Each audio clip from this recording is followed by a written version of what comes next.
He lived a quiet life on the edge of a small rural community where the days moved slowly, almost like the world there had its own rhythm. People who knew him said he preferred silence over trouble, calm over conflict. He woke up early every morning, made himself a simple breakfast, stepped outside to breathe in the crisp air that rolled across his land. The place was wide open and peaceful, far from the noise of city life. He never wanted anything more than that. But peace doesn't always last, especially when others believe they have power.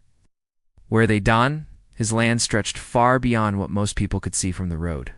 It included a small stream, tall trees, a gravel driveway, and a private bridge that connected the main road to the edge of the neighborhood. That bridge had been there long before the neighborhood existed. When the community grew and new houses appeared, he allowed people to use the bridge without asking for anything in return. He never charged a fee, never complained, never restricted access. He simply believed in being a good neighbor. But good intentions can sometimes be misunderstood. When the Homeowners Association formed, things slowly began to shift. At first, it was small things. A letter asking him to trim branches on his own land because they looked messy from the road. Another note suggesting he repaint his fence in a color that matched the neighborhood. He laughed softly when he read that one, because his land wasn't part of the HOA at all. He had lived there long before it existed. There was no rule in the world that said he had to follow them still. He let the small things pass. He didn't want arguments. Life was too short to fight over paint colors or a few branches, but the HOA didn't see it that way. To them, his silence looked like agreement, and they pushed a little more each time. He first noticed their attitude during a community event months earlier. He had gone to see what was happening near the small playground built at the entrance of the neighborhood. A few people waved at him politely, but the HOA members looked at him like he didn't belong. One of them even walked up and said, "Since you use our road sometimes, you should really consider joining the association." He smiled kindly and said he was fine without it. The woman frowned in a way that made it clear she didn't appreciate his answer. From that day on, their behavior changed.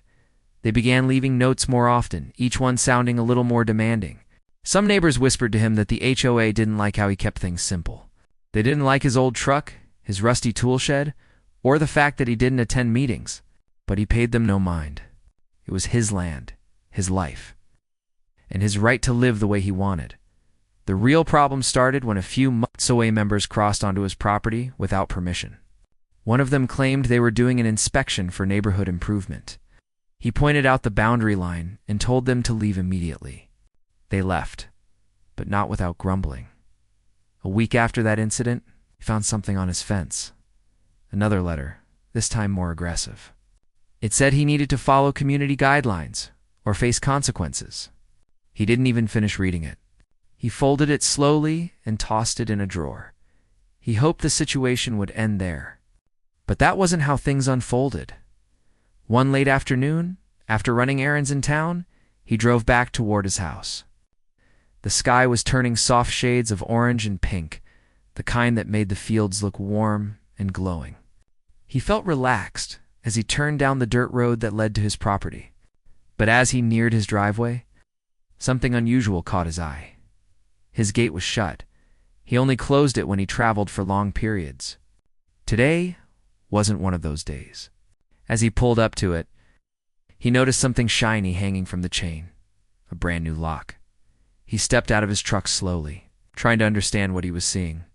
The lock was heavy, new, and completely unfamiliar.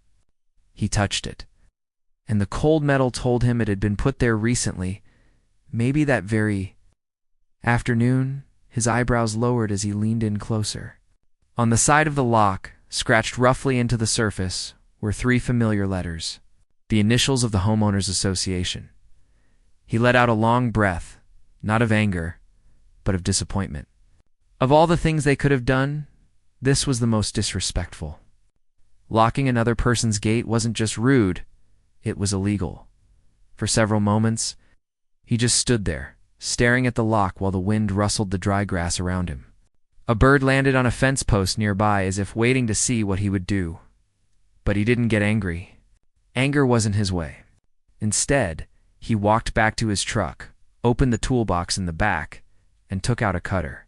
It didn't take long before the lock snapped open. He placed the broken pieces neatly on the fence post, making sure anyone passing by would see them.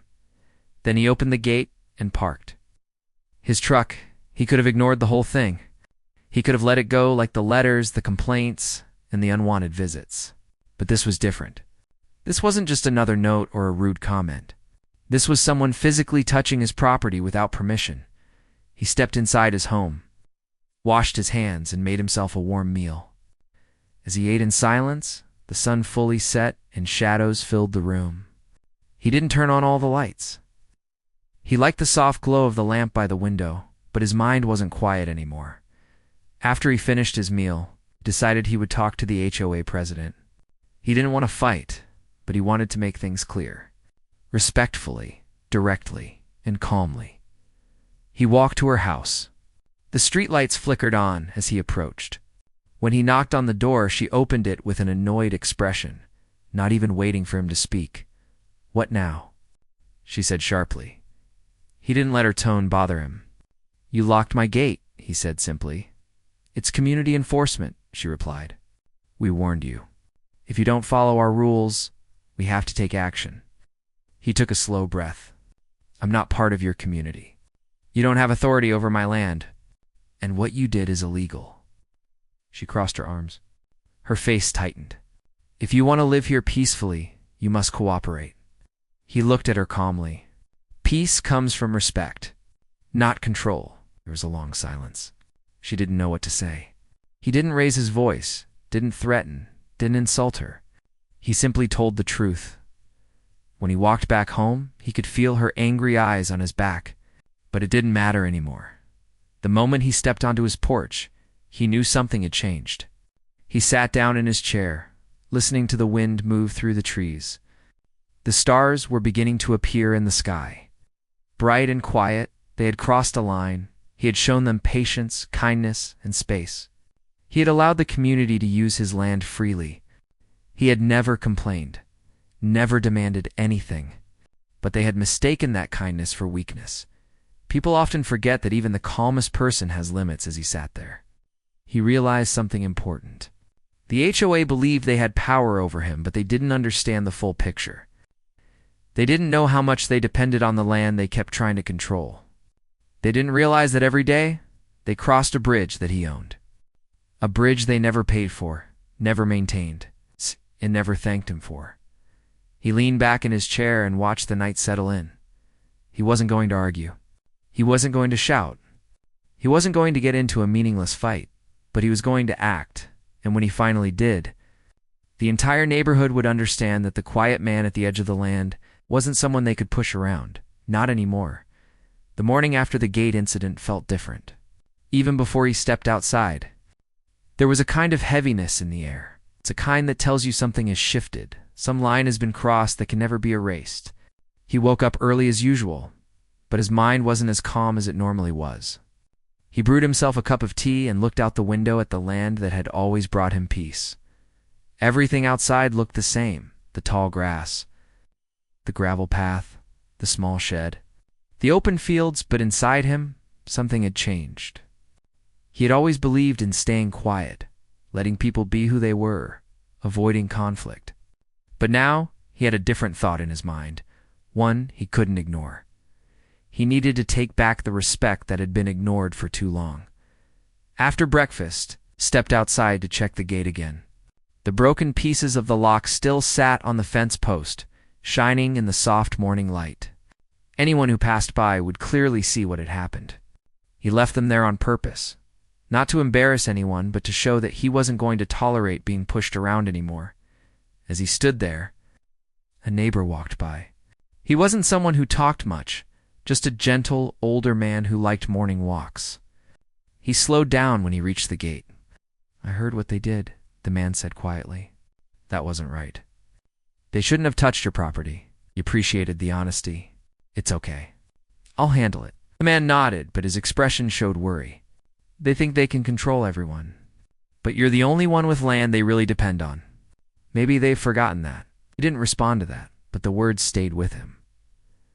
When the man walked away, he He stood by the gate a little longer. The sun was rising slowly, warming the air. He could hear birds calling from the trees and the distant sound of a car starting somewhere in the neighborhood. He knew he needed to calm his mind before making any decisions. He walked down the gravel path toward the stream.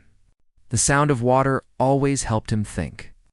When he reached the small wooden bridge that connected the two sides of his land, he stopped and placed his hand on the railing.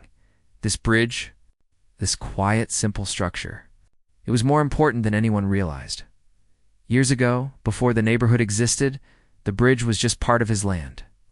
He built it not for others, but for himself. Then homes began popping up. Young families moved in, roads were paved, and suddenly the bridge became the easiest path for everyone to reach the main road. He had allowed it because it felt like the right thing to do. The community was growing, and he believed in kindness.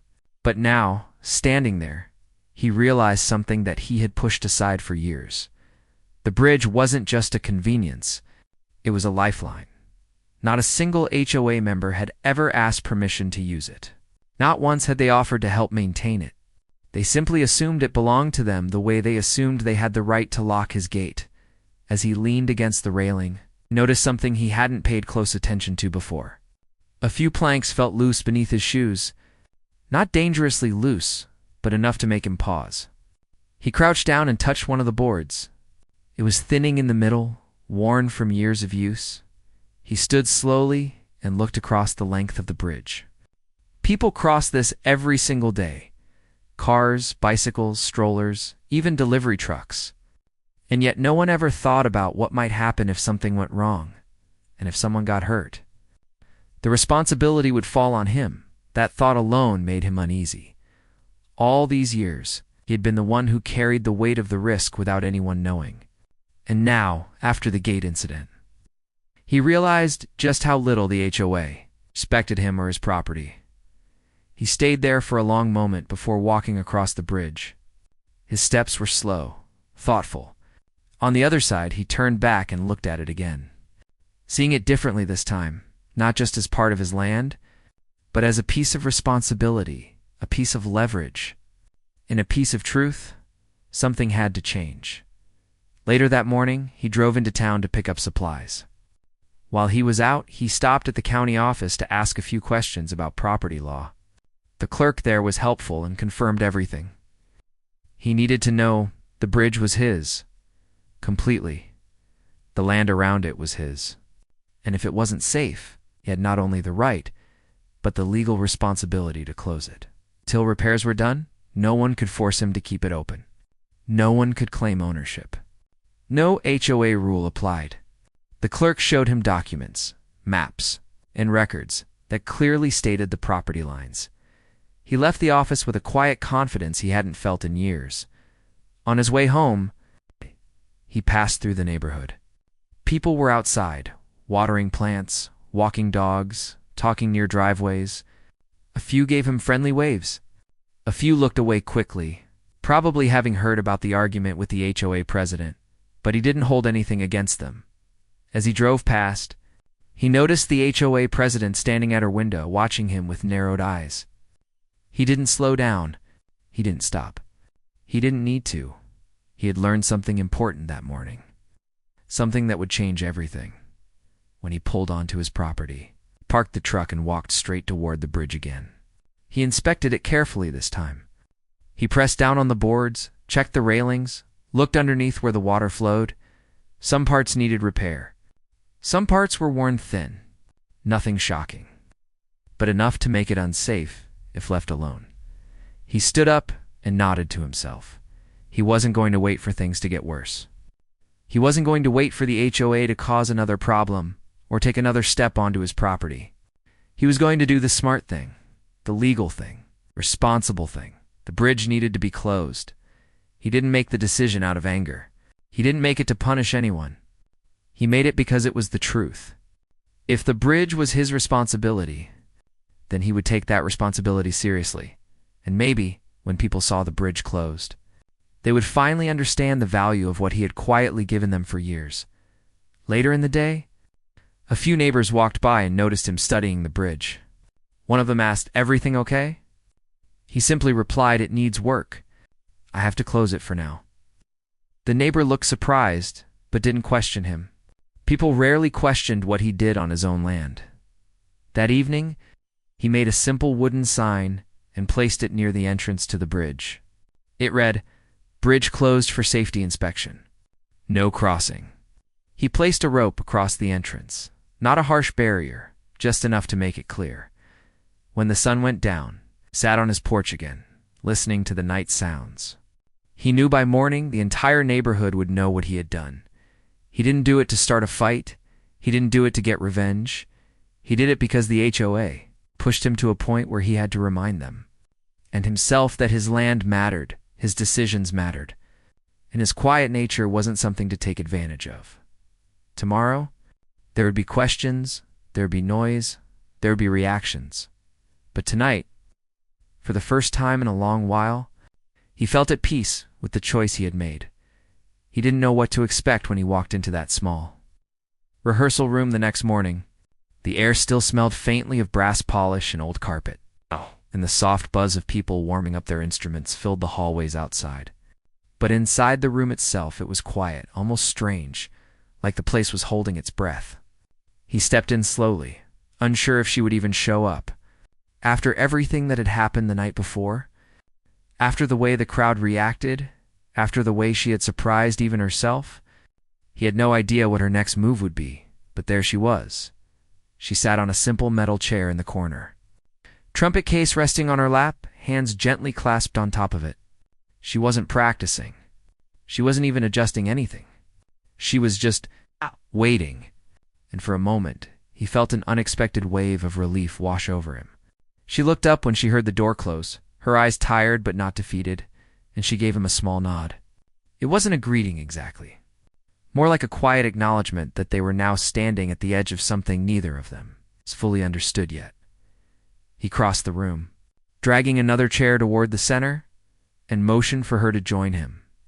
She hesitated at first, like she wasn't sure if she was really allowed to take that place. But then she stood, walked over, and sat down across from him. The trumpet case stayed closed for now. She held it the way someone might hold something too precious to set aside. For a long moment, neither of them spoke. He didn't want to overwhelm her, and she seemed to be searching for the right words, something simple and safe to begin with. When she finally spoke, her voice was soft, almost careful. "Did I do something wrong yesterday?" she asked quietly. He shook his head so fast she blinked. "No, you did everything right. Better than right. You surprised all of us. You surprised him too." She dropped her gaze to the trumpet case, fingertips brushing the edge like she was feeling for answers. "I didn't plan any of it. It just happened." He studied her expression, the way she seemed half ready to protect herself from whatever reaction he might have.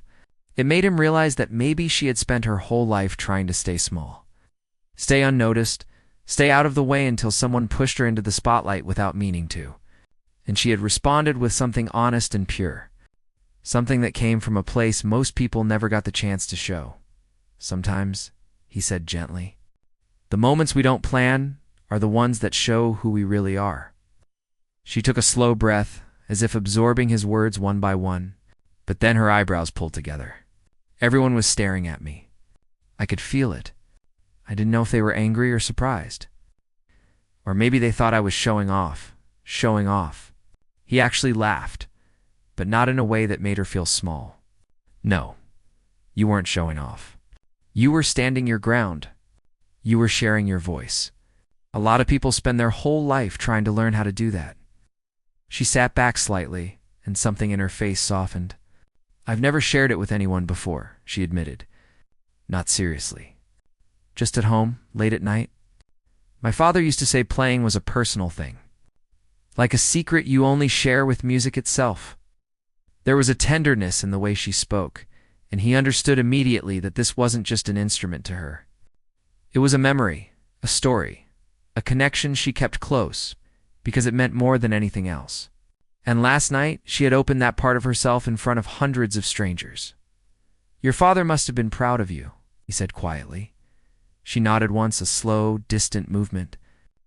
"He taught me everything, but he didn't like crowds. He said talent wasn't something you displayed like a prize. It was something you protected. And what do you think? She took a long moment before answering. I don't know yet. Kate gave her time. She needed it. He could feel her thoughts drifting between fear and curiosity, like she was trying to step forward without knowing where the ground was. After a while, she set the trumpet case on the floor beside her, gently, almost lovingly. Then she looked at him. What happens now? She asked. He leaned back slightly, letting his mind settle before speaking. Now we figure out what yesterday meant. For you, not for anyone else. She didn't respond, but her eyes stayed on him, waiting for more. Last night wasn't a performance, he continued. It was a moment. But moments don't last unless you build something from them. The question is, do you want to build anything from it? She swallowed, and he could see the conflict running through her. There was a part of her that wanted to retreat, to go back to being invisible, to pretend none of it had ever happened. And then there was another part, the part that had lifted the trumpet to her lips and met a famous musician note for note without fear. I don't know, she whispered. That's okay. He gave her a reassuring smile. You're not supposed to know yet. She finally looked away, staring at the wall, but he could tell she was thinking deeply. A few minutes passed in silence, long enough that the faint echo of instruments warming up in nearby rooms began to fill the empty space between them, when she finally spoke again. Her voice was fragile but honest. He looked shocked, she said. The musician, when I played why? Because he didn't expect you to respond at all. Most people wouldn't. They would have laughed it off or walked away. But I couldn't walk away, she said quickly, almost defensively. It didn't feel right. Exactly. He leaned forward, elbows on his knees. That's what surprised him. He challenged you because he thought you'd back down. You didn't. You didn't even hesitate. You played like someone who meant every sound. She exhaled slowly, something uncertain flickering in her expression. I didn't think. I just felt, and that, he said gently, is why people were staring. Not because they were judging you, but because they saw something real, something they don't see very often. Her fingertips drifted across the trumpet case again, quiet, thoughtful. She didn't open it, but she didn't cling to it as tightly as before. Her shoulders weren't as tense now. Her breaths were steadier. Do you think he wants a rematch? She asked suddenly. He smiled. Oh, absolutely. He probably didn't sleep last night. She actually let out a small laugh, quick, soft, but real. I didn't either. Why not? He asked. She hesitated. Because it felt like something changed. I don't know what, but something. I couldn't stop thinking about it. He nodded slowly. Maybe that's your answer. She looked confused. Answer to what?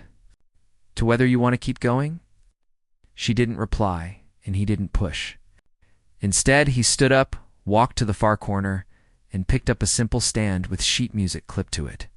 He carried it back to the center of the room, setting it between them. She watched him, cautious but curious. This piece, he said softly, tapping the top of the page, is one your father might have loved. It's simple, honest, nothing flashy, just a conversation between notes.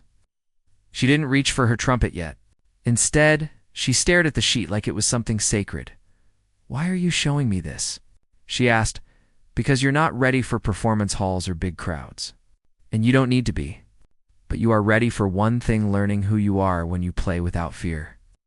Her breathing slowed. Then, after a long pause, she reached down, opened the trumpet case, and lifted the instrument with both hands. She held it carefully, like she was greeting an old friend she hadn't seen in years. He watched quietly as she checked the valves, wiped a speck of dust from the bell, and rested the mouthpiece against her lips. Her hands were steady now. Her gaze was calm. Whenever you're ready, he said gently. She nodded once. Then she played. The first notes were soft, almost hesitant, like someone stepping into a cold stream 1 foot at a time. But gradually the sound grew warmer, fuller, more certain. It wasn't the bold confidence she had shown the night before. This was different. This was quiet truth, something deep and personal. He listened with full attention, letting the room fill with her sound. The music wasn't perfect, but it didn't need to be. Every note carried something honest: fear, hope, memories. Tiny pieces of herself she hadn't shared with anyone in a long time. When she reached the final note, her breath lingered for a moment before she lowered the trumpet. She didn't speak at first. She just sat there, looking at the instrument like it had told her something she'd been waiting a long time to hear. That felt different, she said finally. How? Like I wasn't hiding. That, he said softly, is the beginning. She didn't look away this time. Her eyes were clear, steady, searching his. So what do we do next? She asked. He smiled slowly, knowing this moment would shape everything that came after. We keep going, he said. Step by step, note by note, until you know exactly who you are with this trumpet in your hand. She took a deep breath, and for the first time since he met her, he saw something new in her expression. Not confusion, but a quiet, growing strength, and he knew this journey was only just beginning. He woke up the next morning long before the sun even touched the windows. His mind was still filled with the sound of her playing. The quiet honesty in each note. The way she had looked afterward as if she had finally opened a door she didn't know she was allowed to walk through. He hadn't expected things to shift so quickly. He thought she might still be unsure, still fighting her own doubts, still trying to decide whether she belonged in a world that had never made space for her. But something had changed yesterday. Something small, but real. When he reached the music hall, the corridors were filled with the usual early morning noises, soft murmurs, footsteps, someone warming up a string instrument far down the hallway. But the room where they usually met was quiet. He opened the door slowly, half expecting to find her sitting in the same corner as before. She wasn't there. For a moment, worry crept in. Maybe she'd gotten scared again. Maybe she'd thought too much about everything and decided it wasn't worth it. Maybe yesterday had been a moment she didn't want to repeat. He stepped inside anyway, setting his bag down and walking to the window. Outside, the early light spread over the small courtyard where a few students were crossing with their instrument cases. He tried to calm his thoughts, reminding himself that she wasn't someone who moved quickly. She needed time, space, patience. Then, just as he turned toward the chairs in the center of the room, the door opened quietly behind him. He looked over his shoulder. She stood there with her trumpet, case in one hand and a small folded piece of paper in the other. Her expression wasn't nervous this time. It wasn't bold either. It was something else, like she had made a decision, even if she wasn't fully ready to say it out loud yet. You came, said with a smile that felt far too relieved. I said I would, she replied, her tone simple but steady. He motioned toward the center of the room. I thought maybe you'd need time. I had time, she said as she walked toward him. I just used it. He didn't quite understand what she meant, but he didn't push. Instead, he sat down and waited as she placed her trumpet case gently on the floor. She set the folded paper on the music stand, smoothing it with her palm. What's that? He asked. A song, she said quietly. Something I wrote last night. He blinked. You wrote this? Just a little, she said, almost shyly. I'm not sure if it's good. He reached for the paper, careful not to wrinkle it, and scanned the 3 short lines of melody she had scribbled there. The notes were simple, almost childlike in their purity. But there was something unmistakably her woven into them. Something honest. Something soft and a little uncertain, but beautiful because of it. It's very good, he said, looking up at her. Did you want to play it? Her fingers brushed the edge of the music stand. Maybe. He stepped back, giving her space. She knelt beside her case and opened it slowly. Her movements were calmer today, as if the instrument no longer felt like a burden or something she needed to protect. She lifted it, checked the valves, warmed the mouthpiece with a breath. Then she stood. She positioned herself in front of the stand, took a slow inhale, and lifted the trumpet carefully to her lips. For a second, she didn't move. She just breathed, and he could almost feel her gathering every part of herself, her memories, her fears, her hopes, and placing them gently behind those few simple notes. Then she played. The melody was quiet, soft, delicate like morning light. It wasn't complex. It wasn't meant to impress anyone. It was simply honest. Each note flowed into the next as if she were telling a secret, not a dramatic one, but one she had held close for a long time. When she reached the end, she let the final note linger just a little longer before lowering the trumpet. He didn't speak right away. Neither did she. The room felt different now, warmer somehow. Like something had shifted again, but this time in a deeper way. Finally he said softly, "That's beautiful." She didn't blush or look away. Instead, she looked at the music sheet again, studying it as if trying to understand why it mattered so much. "I wrote it because I couldn't sleep. I kept thinking about what you said yesterday, about building something from that moment." "And you did," he said. "This is a start." She took a slow breath. I think I want to keep going. Not because of the musician, not because of the crowd, but because of how I felt when I played." A small smile formed on his face. "Good, that's the right reason." She sat down, placing the trumpet on her lap. Her posture was relaxed now, as if she was finally settling into herself. "But I don't know what comes next. I've never done this with other people around." He nodded. "Then we take the next step together." She took that in quietly. Then she said something he didn't expect. "Do you think he wants me to play again? The musician from the duel?" He chuckled. "He definitely does." "You surprised him?" "That doesn't happen to him often." "He looked angry," she said. "He looked challenged," he corrected. "It's different." She absorbed that slowly, nodding to herself. "What if he asks me in front of another crowd? What if everyone expects something big?" "Then we take our time," he said gently. "You don't owe anyone a performance. Not him, not the audience, not even me. You decide when you're ready." Her shoulders eased a little. "I like that." He sat back in his chair, watching the way she ran her thumb along the trumpet's valves. She did it unconsciously, like a small habit left behind from years of practicing alone late at night. "Can I ask you something?" she said suddenly. "Of course. Why are you helping me?" He paused, thinking carefully. "Because I see someone who has something special. Not flashy, not loud, just real. And most people never get the chance to find that in themselves." She looked down at the trumpet again. "I never thought of myself as someone special. Maybe it's time you did." Her lips curved slightly. Only a hint of a smile, but real enough that he felt it warm the room. Then she stood again, adjusting her grip on the trumpet. "I want to try the song again," he nodded. "Take your time." She inhaled, steadied herself, and played her piece once more.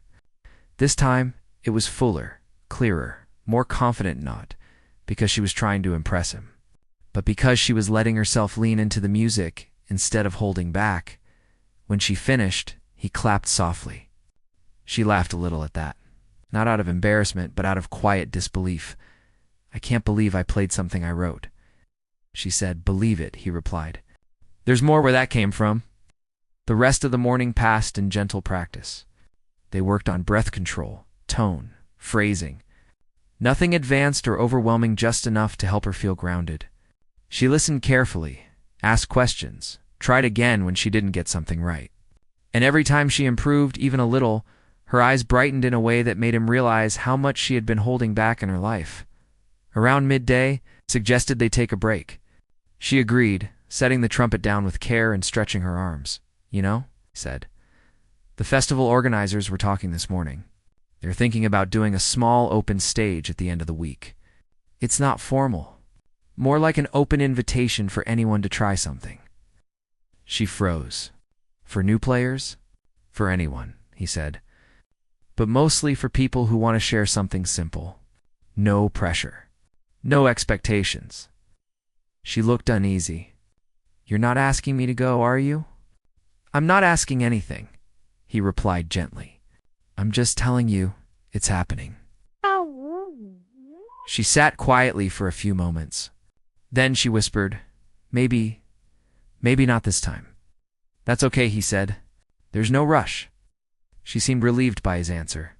But there was also a spark of curiosity in her eyes, like she wasn't fully dismissing the idea. They practiced a little longer, focusing mostly on slow exercises that gave her room to breathe. She was learning quickly, not because she was trying to prove something, but because she was finally allowing herself to explore what she had been hiding for years. At the end of the lesson, she packed up her trumpet carefully and stood to leave. But before she reached the door, she turned around. "Thank you," she said, "for not letting me run away, for not forcing me either. You're welcome." She opened the door halfway, paused again, and added softly, "It feels different now. Like I'm walking toward something instead of away from it." He nodded. "You are." Then she left, closing the door gently behind her. He sat back in the quiet room, listening to the soft echoes of her music still lingering in the air. Something told him that the next time she walked through that door, she would come with a new kind of determination, one that would shape not just her future, but the next moment she would face with that famous musician she had unknowingly challenged. He didn't know when that moment would come, but he knew it would, and when it did, she would be ready. He woke up before dawn, long before the neighborhood would come alive with its usual sounds. For a moment, he simply lay there listening to the soft quiet of the house, letting his mind settle before the day began. The past week had been full of noise, questions, and tension, but today felt different. There was a calmness in his chest he hadn't felt since everything started. He rose from bed, brewed himself a cup of tea, and stepped outside to feel the cool morning air. The sky was a soft gray blue, and the first hint of sunlight touched the tops of the trees. He walked slowly across his yard, letting the grass push lightly against his shoes. Nothing about the land looked different, yet everything felt changed. He made his way to the bridge. The rope he'd placed across it still hung there, and the sign he wrote was still firm and clear. Over the past few days, people had asked questions, some politely, some not, and the HOA president had demanded meetings and explanations. But he had stayed calm through it all, answering only what he needed to and never letting anyone push him into a decision. The bridge remained closed because it needed repairs. That was the truth, and the truth was something no one could twist. He stood there for a moment, looking across the wooden planks worn from years of footsteps and wheels. He remembered building it by hand, plank by plank, with no thought that one day the whole neighborhood would rely on it. Back then, it was simply a way to cross the stream without getting his boots wet. Now it was the center of an argument he never wanted. He leaned on the railing and let out a slow breath. Today he planned to finish the repairs. Earlier in the week he had already gathered wood, checked the supports, and prepared everything he needed. Fixing the bridge wasn't something he dreaded, it was something he had always intended to do. But now it also held a new meaning. It wasn't just about safety. It was about reminding himself that helping others didn't mean letting them walk over him as he stood there. He heard footsteps behind him. He turned and saw one of the neighbors approaching, a quiet man who usually kept to himself. "Morning," the neighbor said. "Didn't expect to see you out here this early." "Morning," he replied. "I'm starting the repairs today." The man nodded. "Good. The bridge has been part of this place longer than any of us have lived here."